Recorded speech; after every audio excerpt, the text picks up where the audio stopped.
Greetings, geeks. Welcome to episode 729 of Geeks in Space. I am Rob Commander Taco Maldo, and I am, of course, joined by Chris Devona. Hey. And Rob Rosemoon. It's me. It's me, Rob and Rob. Gentlemen, it's Friday, which means we get to talk about people trying to shoot down Amazon drones.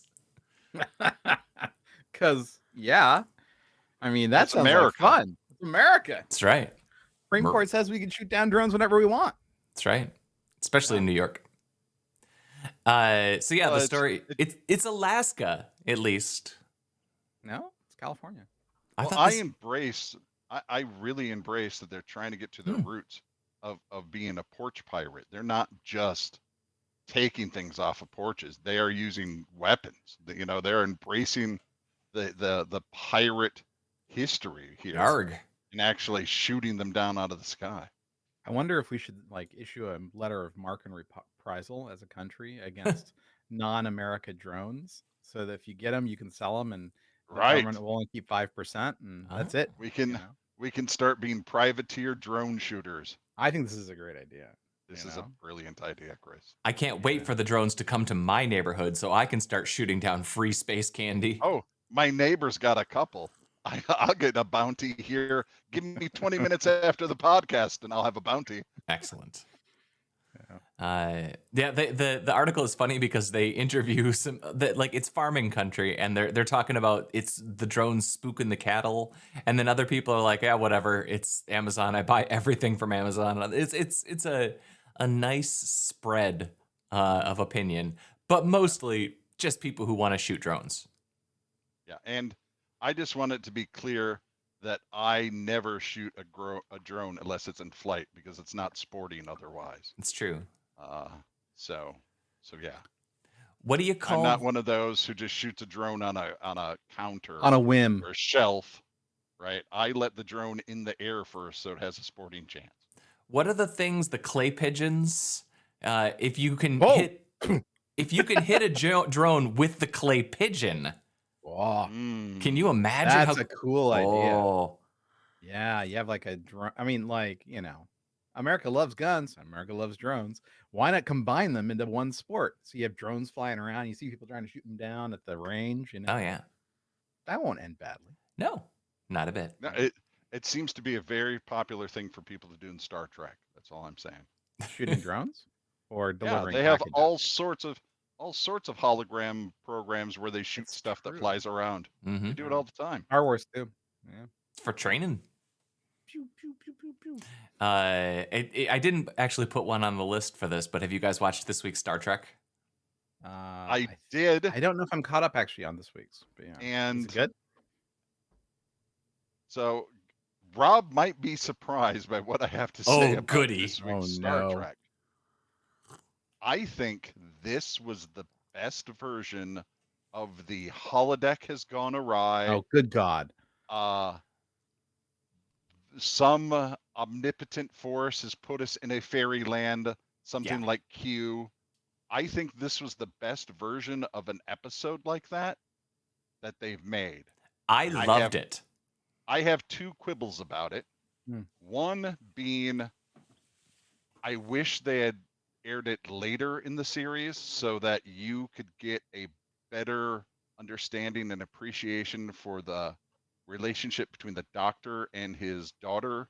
Yeah. He's been holding in stasis because she's sick and dying. Yeah, they only gave one episode really to develop that. Right. And this one, what happens at the end is really, really critical that you care about both those characters. I think it could have been extremely powerful if they had waited a few episodes and put in a few more interactions with them. Yeah. This was interesting. Oh, go ahead. On the flip side, what happens at the end of his decision seems kind of flippant to me. Yeah. For as many emotions as were involved, it seems like, well, you kind of gave up on that pretty quick. Yeah. So that was a little weird, but other than that, I actually really loved this episode. It's like America Chavez. Did she go and get her mom's? Anyway.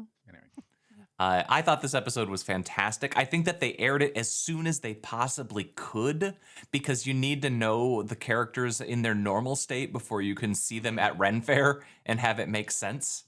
I had this been in season 2, I think it probably would have been a little better because we would have had a little bit more history with these characters. This is a season 4 kind of premise. You know what I mean? Right. And I mean, the decision the doctor has to make is absolutely heart-wrenching. It's a good one. I was thrilled. Yeah. I think they actually would need to develop the doctor more too, because Mbenga's character is designed to be very taciturn and withdrawn. You know. Well, that's the problem with every one of these characters right now. Every character has had basically one episode of where they get major stuff. We're only just now, like, there's still a couple of characters who we really haven't seen developed at all. Like Ortega, I don't think has had much development yet. But I'm thrilled. I can't tell you how happy I am with Star Trek. I think it's easily the best Star Trek since Deep Space Nine. Easily. But I don't think that bar is very high. Right. Well, let's see. But yeah. We went from shooting down Amazon drones to electrocuting birds. Yeah. This is a story about the rise in shoddy, aging power grid coming into contact with birds that just want to chill out. And they keep lighting on fire. It's almost as if we have a lot of infrastructure updates to do here. Yeah. Yeah, they're talking about... You want to throw it up, California, Chris? Mexico. Sorry. Of course, they have picture of fire. Oh, yeah.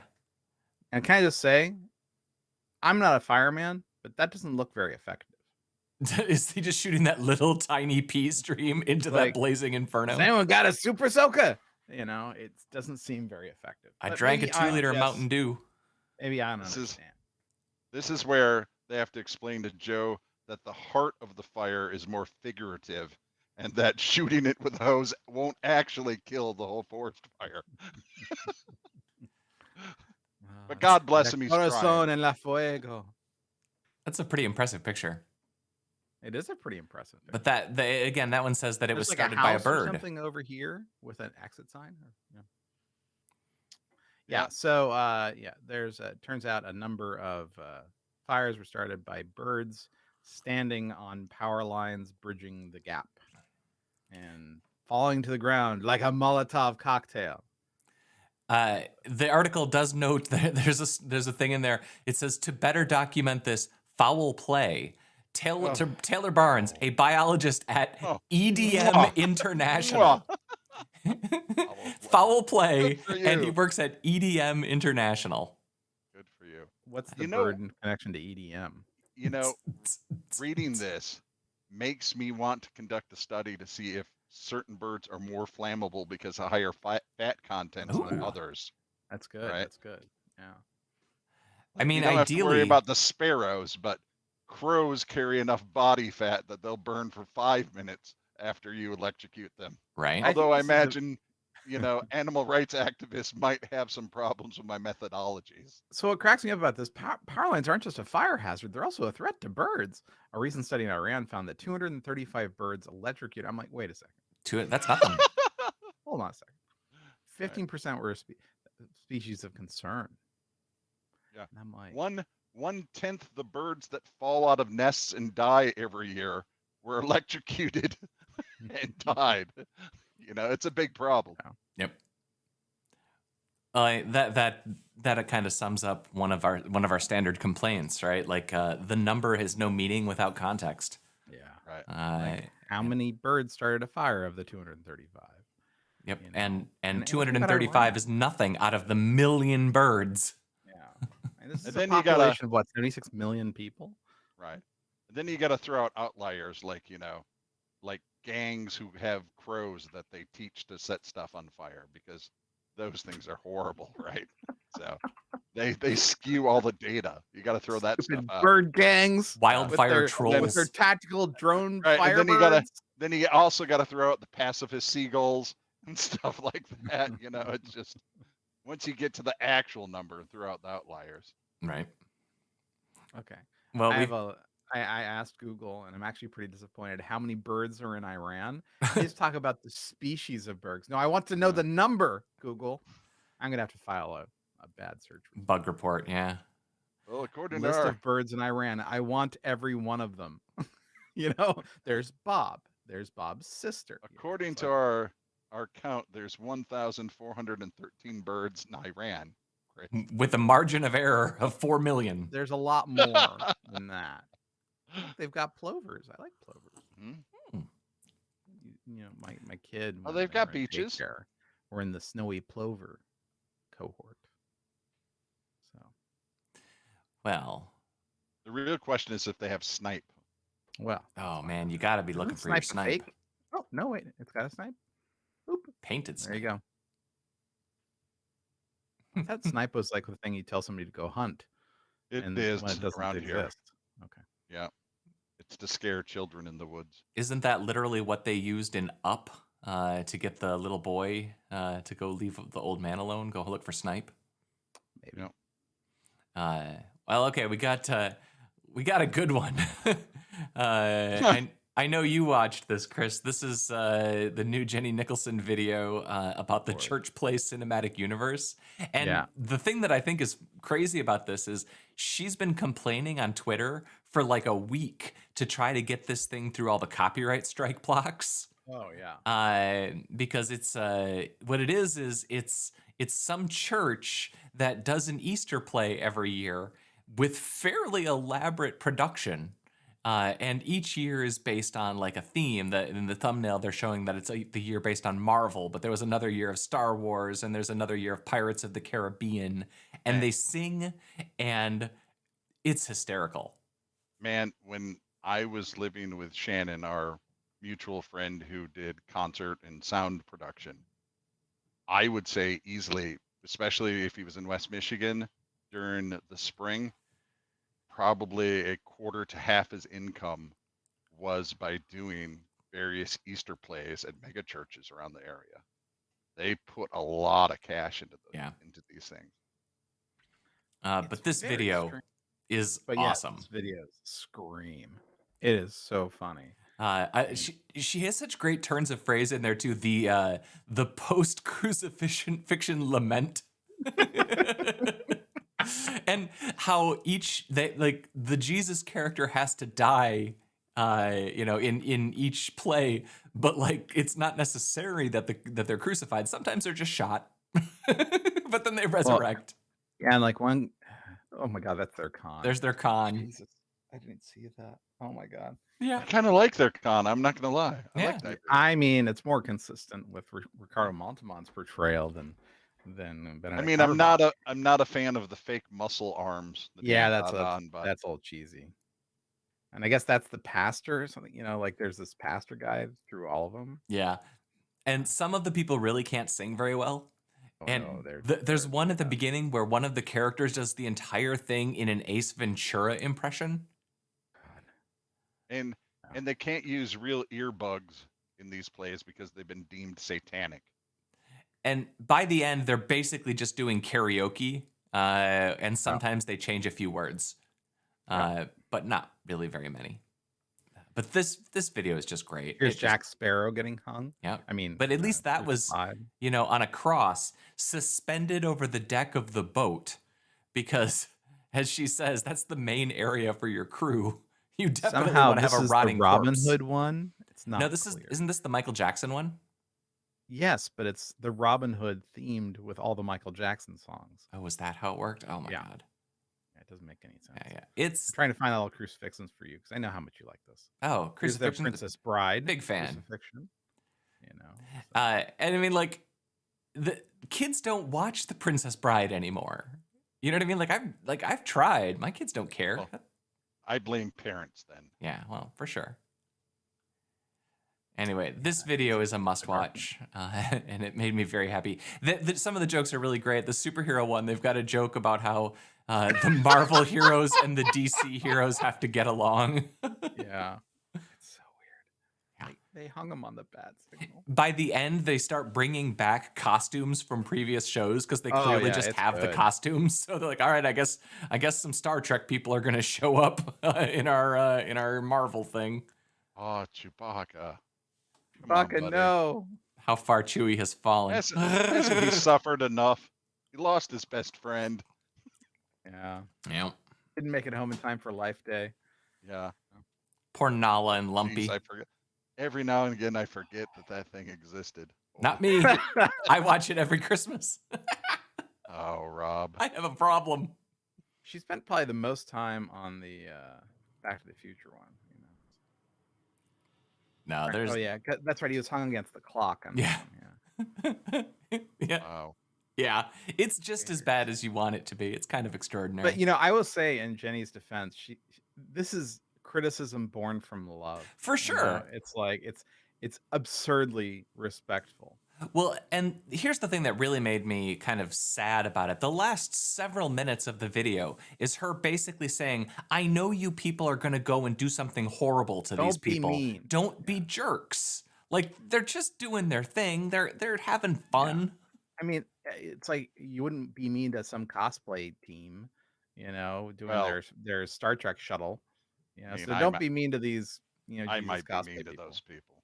Yeah, Rob would be mean to those people. Yeah. But don't go and call Church of the Rock in British Columbia or wherever and give them trouble. So. Yeah. She also dissed people who recite Monty Python and the Holy Grail comments. Good. That made me feel like I felt personally insulted by that, as that represents probably 30% of my comedic output in my teen years. Well, I mean, that's how it is, We look back on our teen years and are a bit chagrined. So cringe. Why is my arm so fading out today? No, what's funny about this is we actually came across this about a year ago, I want to say, and we talked about it. And it was amazing. Yeah, it's there's a lot of things about this that are weird and interesting and funny. One is like all the weird copyright violations and stuff, and so that I guess these things aren't like live streamable on YouTube or anything, or maybe there's like excerpts, but like the full things, like you kind of she made it sound like they're passing it around on torrents or something, which would make sense because I imagine you'd get copyright slapped pretty hard if you started putting all this stuff up on YouTube because they're singing basically karaoke greatest hits, jukebox karaoke from the 80s. But he could do that all day. Ah, that's fun. That's fun. Hey, are you guys hungry? You want to go eat at a jumbo floating restaurant? That's a great idea. Oh no, it fell over. Except it capsized. So here's I imagine before there's and after. There's probably a few places you could still eat and be dry. So before. That's a big thing. After. It's huge. Well, it kind of reminds me of those like casinos on the Mississippi. Yeah, riverboats. The riverboats. It's like you're just waiting for them to knock over, Except, twice the size.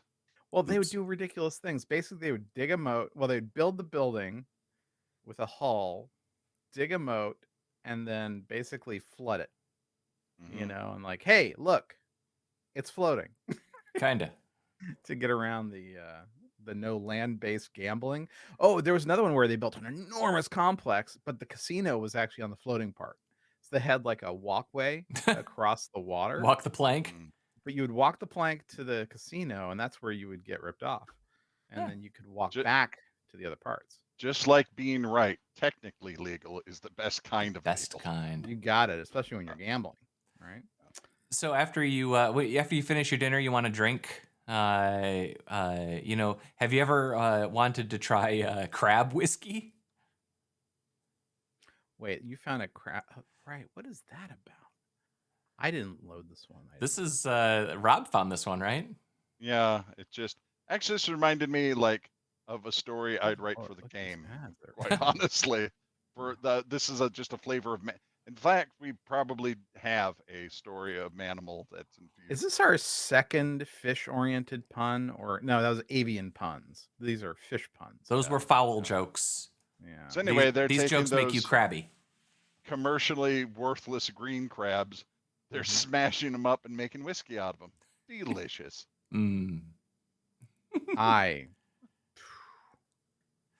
Look, It has crab on the nose for certain. Certain. Just what you want to hear about something. But your whiskey. Holy shit, that tastes like crab. So briny. But not the good parts of crab, like the liquor, you know? Like I taste brain. claw is what I taste. I taste brain. Ugh. There's just a claw floating in it. A briny and better fireball. Tastes like claw and a little barnacle. That's what this tastes like. Well, since Chris bought Star Trek wine, I did. And I will bring it to you guys one day. Maybe I should buy crab whiskey. You should buy crab whiskey. Yeah, you know, because I'm not going to do it. That's where you draw the line. No, I draw the line here. No. And then we can go someplace where they serve toe drinks and have those beverages with the toe. Well, you know, if we're going to do it, we should do it soon because I'm not getting any younger. And these are the kind of things that young men can get away with. They kill you. Yeah. All right. So as I get older, I'm probably less likely to cut off a toe so we can drink a glass with my toe in it. So you're right. We should probably do it now. SpaceX? I think this is SpaceX complaining that GlobalSat is using a frequency that's making it hard on SpaceX. No, I don't think it's GlobalSat. I think it's the towers on the ground.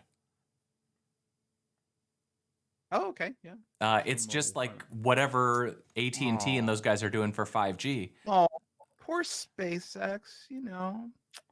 Gosh. No, because they've been so good about handling the complaints from astronomers and other spacefaring nations that they don't want to ruin space for them, you know. But, you know what? Poor SpaceX. You know what they should do? A bunch of employees should get together and write an open letter. They should write a sternly worded letter. Right, and that'll probably fix it. That works every time. Yeah, no harm ever comes of that when you criticize your boss in a public forum.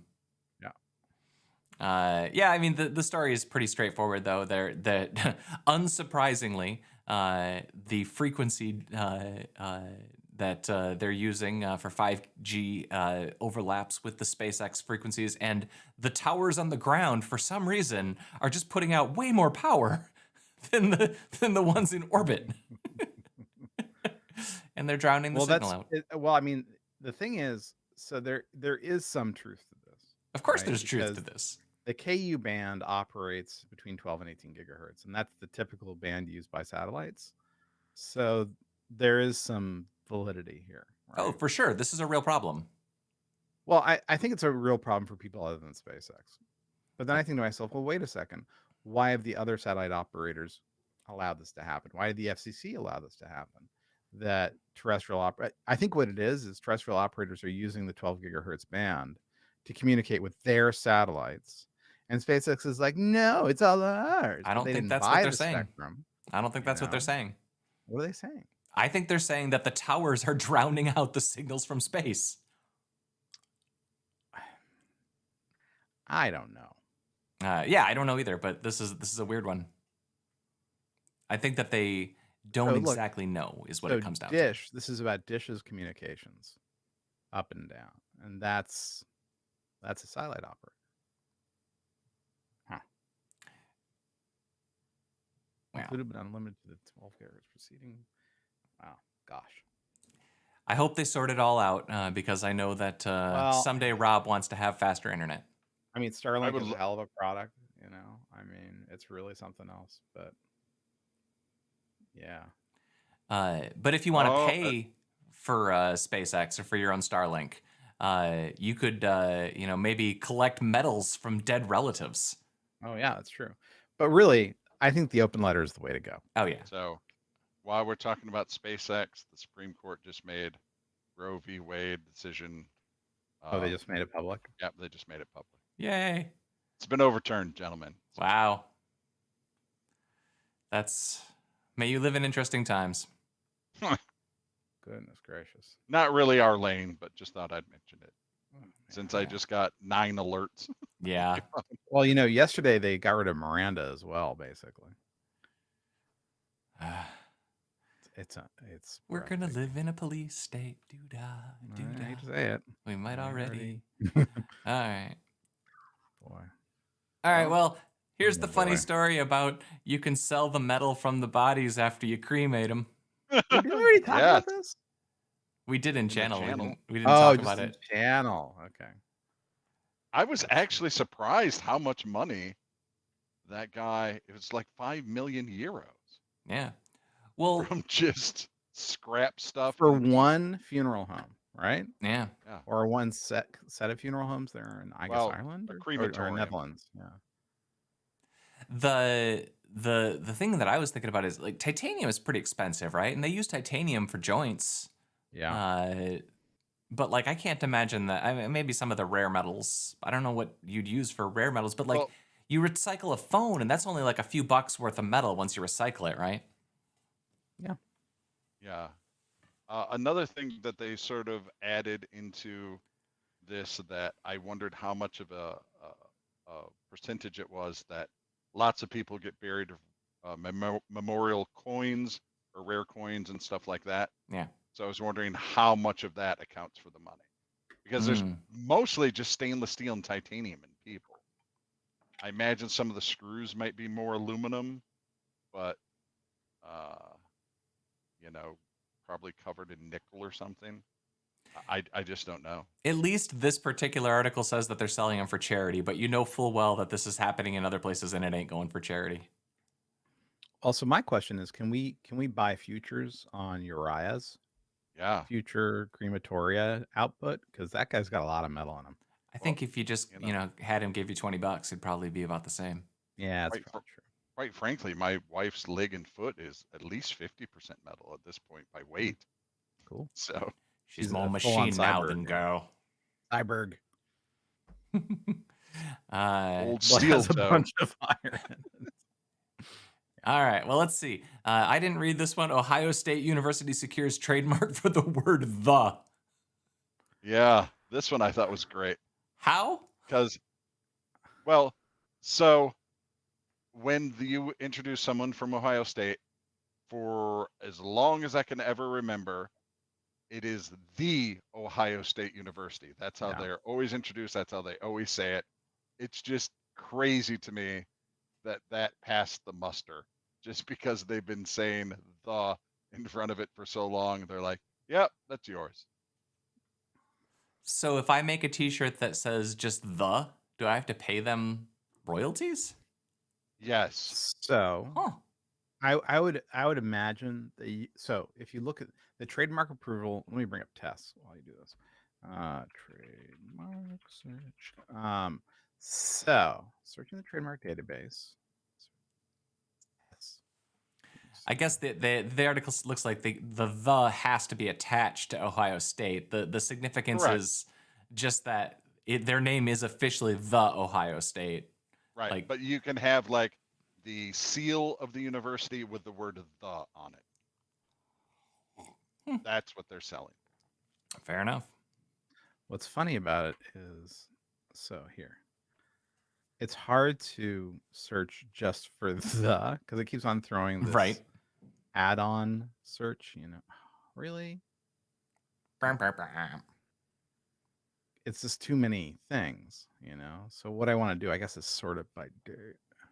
I'll do this later, but long and short of it is, in the article, it mentions that the trademark approval is sold through channels customary to the field of sports collegiate athletes. So if you used their font and you were selling it at a college football game, then yeah, you'd be in violation. But if you used a different font and it was like it was the Facebook font and you used it'd be a joke about not using the in front of Facebook, right? And you could do that, right? Fair enough.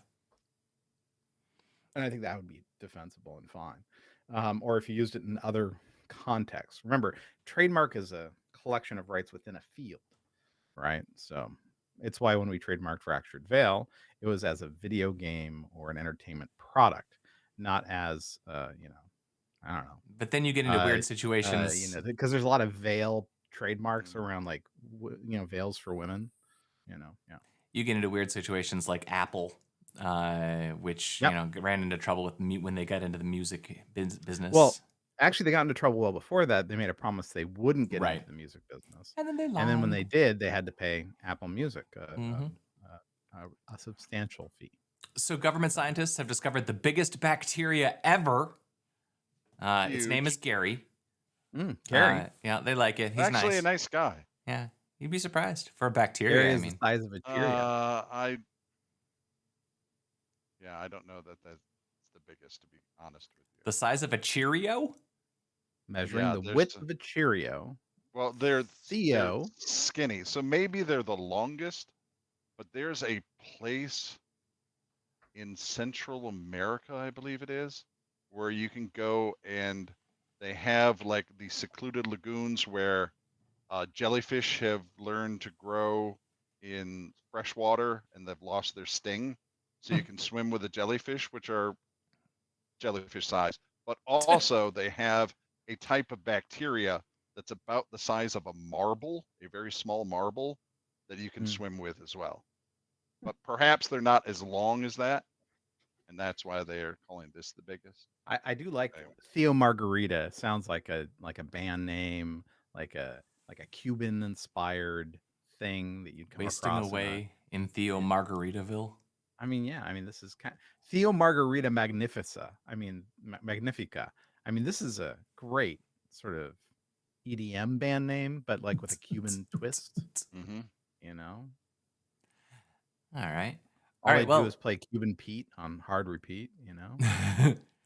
You should pop up the pictures of the playgrounds for the 1900s. Oh boy, yeah. So in the Silicon Valley, there's a place called Happy Hollow, and up until like mid 2000s, they were, I mean, just rusty, lots of pokey uppy bits for you to catch your eyeball on. Yeah. I mean, just glorious things. Yeah, I just think. Wow, look at that.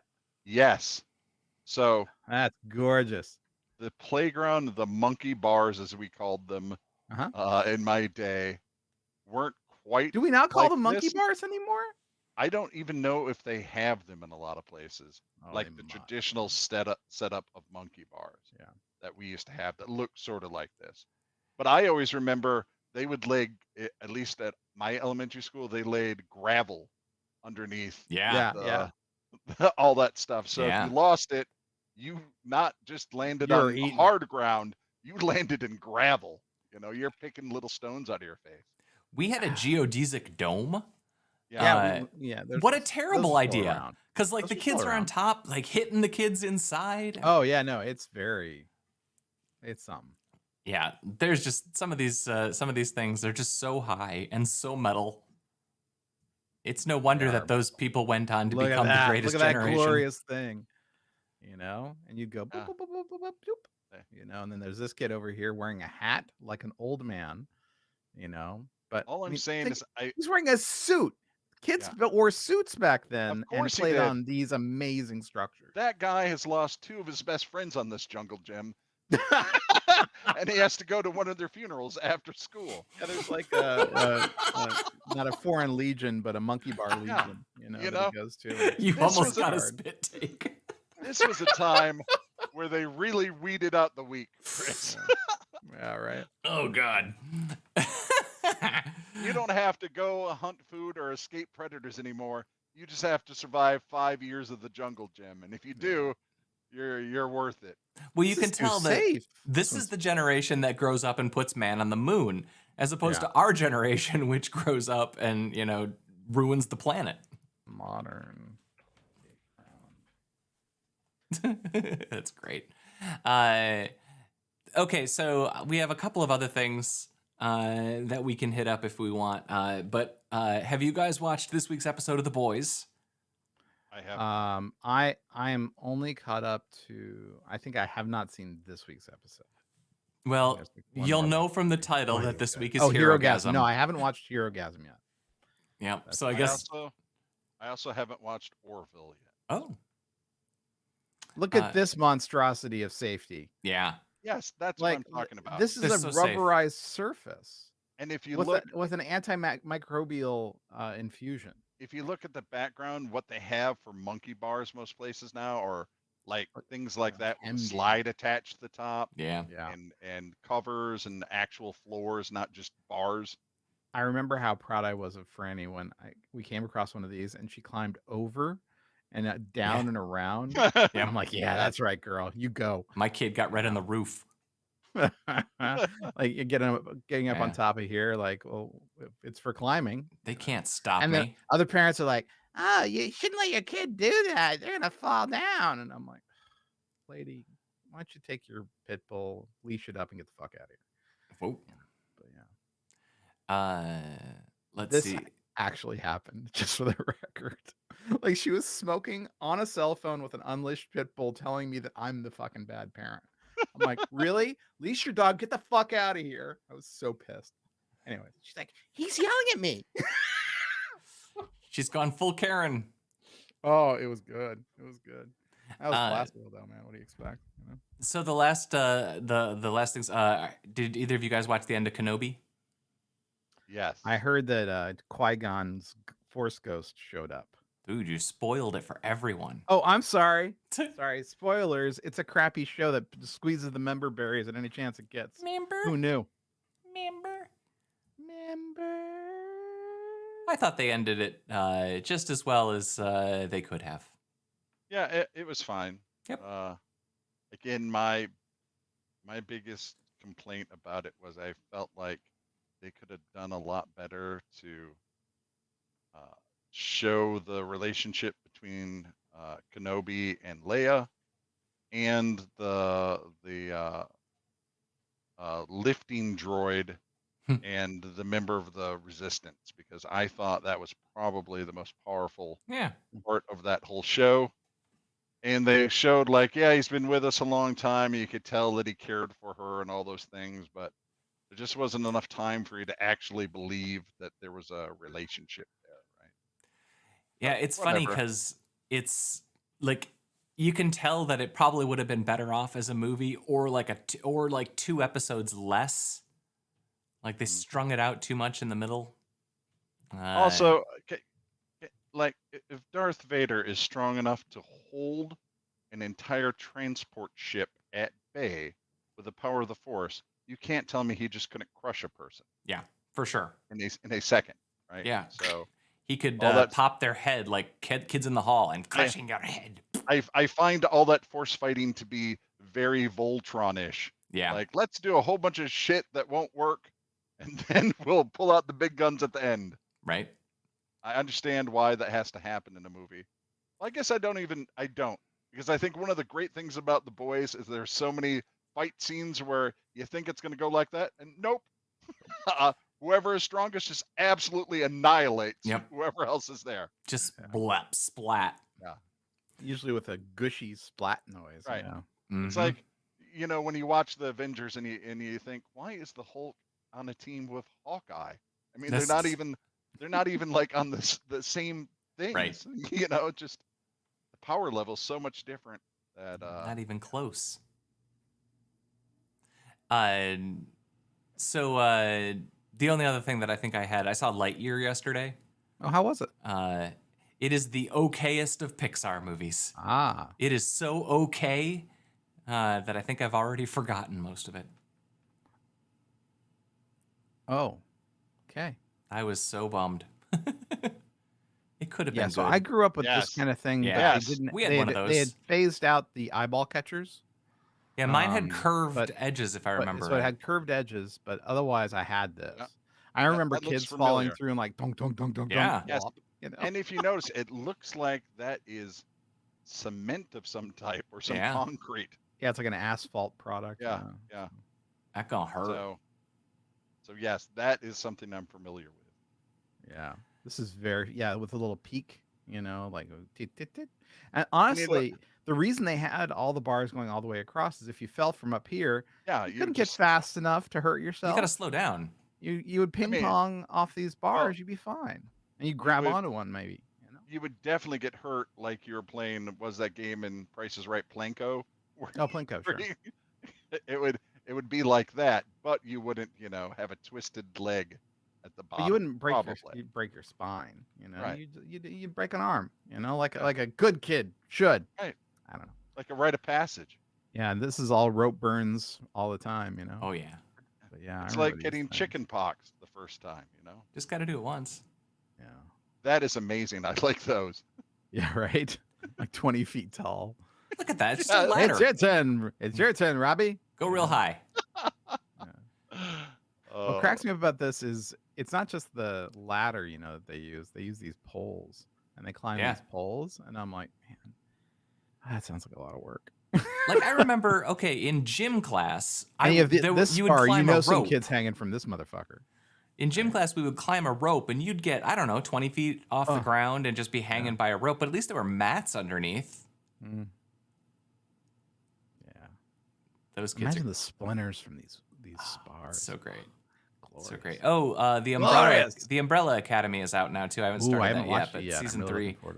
That's probably going to be what I start now that Kat and I are caught up with the boys. TV. Like Barry is great. Don't worry, we're going to be past peak TV now though, because Netflix is laying off people left and right. I think we finally burst that bubble. I don't know. I guess we'll see. 2 years from now, $1 billion are going to slide out of that market. I've got that new Cronenberg movie geared up to Crimes of the Future, I think it's called. Yeah, that looks cool. But there's so much good stuff. There's what's the space show that I like so much? For All Mankind. Yeah, I got a new episode of that right now too. We live in good times, guys. Good times to watch TV. Crimes of the Future. I want to watch that. I hope there's weird goo mixed with technology. Long live the new Flash. I bet there'll be pulsating flesh at some point in this movie. I mean, it is Cronenberg. Mm-hmm. All right, folks. Can we say goodbye? Bye. Goodbye, Rob Roseboom. See ya. Goodbye, Chris DeBona. See ya. That was episode 729 in Geeks in Space. I was Rob Commander Taco Mall, and I'll see you next Tuesday. Bye.